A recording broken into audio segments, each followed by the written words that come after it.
The studio of The View was buzzing with its usual chaotic mix of chatter, bright lights, and audience excitement as Harrison Ford walked onto the set with that unmistakable rugged calm that had defined his career for decades. Wearing a charcoal gray shirt and his signature half-smile, he greeted the hosts with a polite nod. The audience erupted. After all, Hollywood legends didn't stroll through the doors every day. Joy Behar leaned forward with her usual eager energy, teasing Harrison about being a grump in interviews, which made the audience laugh. Harrison smirked, playing along, but sharp-eyed viewers might have noticed a flicker of tension behind that iconic deadpan expression. He was prepared to talk about his new film, his passion project, and maybe even crack a dry joke or two, but he was not prepared for where the conversation was secretly heading. 2. The interview began smoothly, with the hosts asking about Harrison's love of flying, his long career, and returning to beloved franchises. Harrison answered with measured humor, giving just enough to keep the crowd entertained. But Joy Behar, always the provocateur of the panel, shuffled through her cards with a mischievous grin. Okay, Harrison, she said dramatically, now this is something I've been dying to ask you. Immediately, the energy shifted. The other hosts exchanged glances, half nervous, half curious, as Joy prepared to launch her question. Harrison raised an eyebrow, already bracing himself. The studio quieted. The moment had the unmistakable smell of impending chaos. 3. Joy read from a card that referenced a comment Harrison had made years earlier, twisting it into a modern-day controversy. Do you still stand by that? She asked with a pointed tone. The audience let out a collective, ooh. Harrison blinked, his calm demeanor tightening. I never said it like that, he replied flatly. Joy countered, well, that's what people are saying now. Harrison tilted his head, giving her a look that said you've got to be kidding me. The audience was now fully tuned in, sensing a storm brewing beneath his cool exterior. The co-hosts tried to soften the moment, but Joy leaned forward again, ready to push harder. 4. Harrison attempted to steer the conversation back to the film, but Joy, following the producers' signals behind the cameras, brought up another controversial angle. You Hollywood guys always act like you're above criticism, she said with a half-laugh that didn't land well.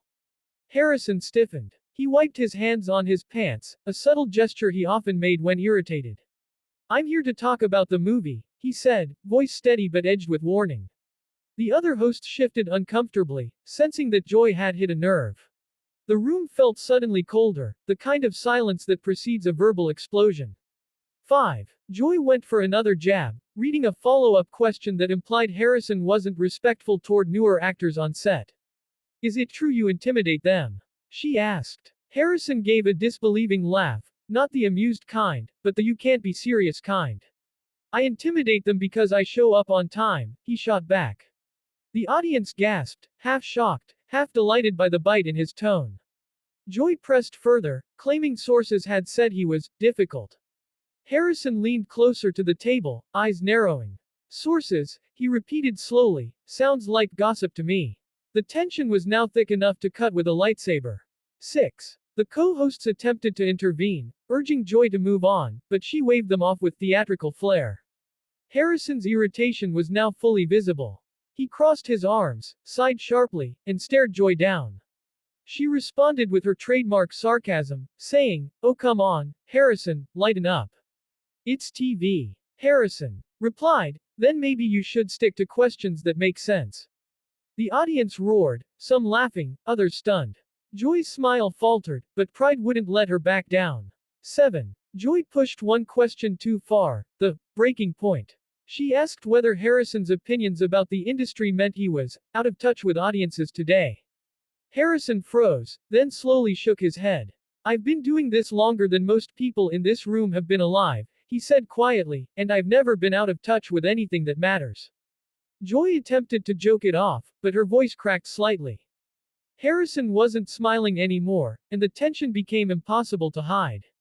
8. Harrison placed his hands flat on the table, a gesture of finality. If you wanted controversy, he said calmly, you should have warned me. I didn't come here for that. Joy, trying to regain control, said, hey, this is The View, we talk about everything. Harrison gave her a dry smile that carried absolutely no humor. Then talk about it without me. The audience erupted into chaotic noise, some cheering, some gasping, all stunned at the sudden shift. Production staff off camera were frantically waving their arms for a commercial break. 9. Without waiting for direction, Harrison pushed away his chair and stood. The camera tried to follow him, but he walked off with that same slow, determined stride audiences had seen 1,000 times in his movies. Joy called after him, "Harrison, come on. We're just talking." But he didn't look back. A co-host covered her mouth in shock. Another dropped her cue cards. The band tried to play transition music but faltered mid-note, unsure if the moment was really happening. 10. Joy sat frozen, stunned and visibly flustered. The audience didn't know whether to clap, gasp, or stay silent, so they produced a confused mix of all three. One co-host muttered, "Oh my God," while another tried desperately to keep the show alive. As the cameras finally cut to commercial, Joy sighed, fanned herself, and muttered, "Well, that was something." Within minutes, the clip flooded social media, sparking debates, memes, and endless rewinds. Harrison Ford had walked in as a Hollywood icon, but he walked out leaving one of the most unforgettable, explosive moments The View had ever seen.